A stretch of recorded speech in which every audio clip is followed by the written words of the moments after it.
لە تورکیا ژمارەی هەنگاو گیراونەتە بەر پاش کودەتا سەرنەگرتووەکە. لەوانە ڕاگررتنی کارکردنە بە پەیماننامەی مافەکانی مرۆڤی یەکێتی ئەوروپا هاوکاتی ئەو بارانە ئاسایی ڕاگەیەنراوە. دەسەڵاتدارانی وڵاتەکە دەڵێن لەگەڵ ئەم ڕەوشەشدا ماف و ئازادیە بنچینەیەکانی خەڵک پارێزراون. کاوە بێسارانی چالاکوانی سیاسی میوانی کورد کۆنێکشنە لە ڕێی سکایپەوە. کاکاوە سپاس بۆ ئامادەبوونت. دەکرێت سەرەتا پێم بڵێ ڕاگررتنی کارکردن بە پەیماننامەی مافەکانی مرۆڤ لە ناو ئەوروپاییەکاندا چ جۆرە دەنگدانەوەیەکی هەبووە و چۆنیش ڕەنگی داوەتەوە؟ دۆسپاس بۆ بەرامەکەتان بەڕاستی هەست ناکەم کەوا ئەوروپا بەتابەتی دەستگا ڕسمیەکانیان خۆیان دۆ شڵاژانە بێت بۆ ئەم مەسلەیە. جگەل لەوەی تەنها هەڕەشەکردنیشی تورکیا بۆ هێنانەوەی ئەدامکردن. خۆ دەزانێت لە ماوەی 6 مانگی پێشوە تورکیا با بڵێن کوشتارێکی زۆری لە کوردستانی باکوور کرد لە نەسیبین لە جززیرە لەملا لەولا لە بۆچوونی ڕسمی فەرمی ئەوروپا زۆر بێدەنگ بوو.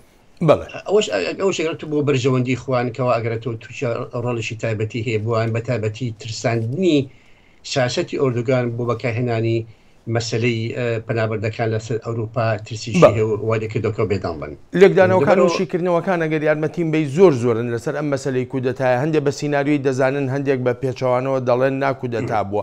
جەنابەت چ ڕوانینێکت هەیە؟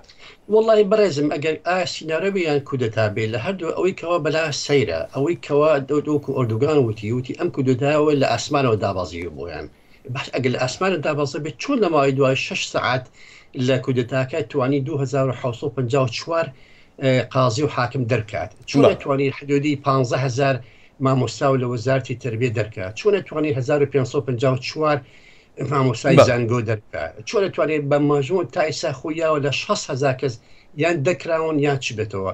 ئەوەی کە ئەم بەرێگا ئەیکردوتی بەرەگا هەمان شتا کە بۆی بچین سەڵام کردی لە ساڵی 79. بەڵێ کاکاوە ئەگەر یارمەتی بە زۆرێک لە چاودێر لەو بڕواایەدان هەدەپە یاخولایانی کوردی لە تورکیادا زۆر بە شێوەیەکی گونجاو سەر و سەودای لەگەڵ ئەم کودەتایەدا کرد. بەڕای تو ئەمە دەبێتە هۆکارێک تا ئەردۆغان بە سیاسەتەکانی خۆیدا بچێتەوە و دانوستانی ئاشتی دەست پێ بکاتەوە؟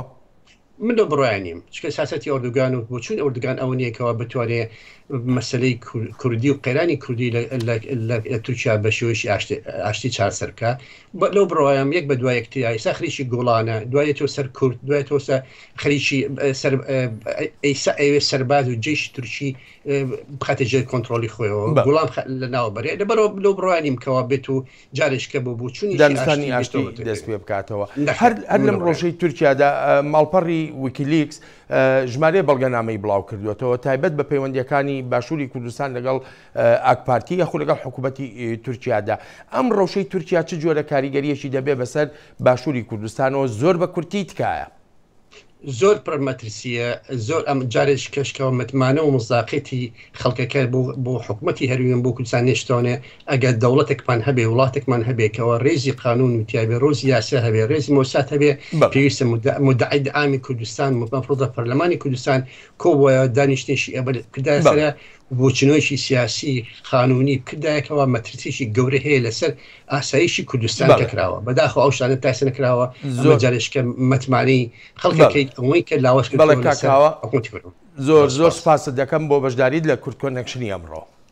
زۆر سپاس بۆ یۆش بەڕێزم.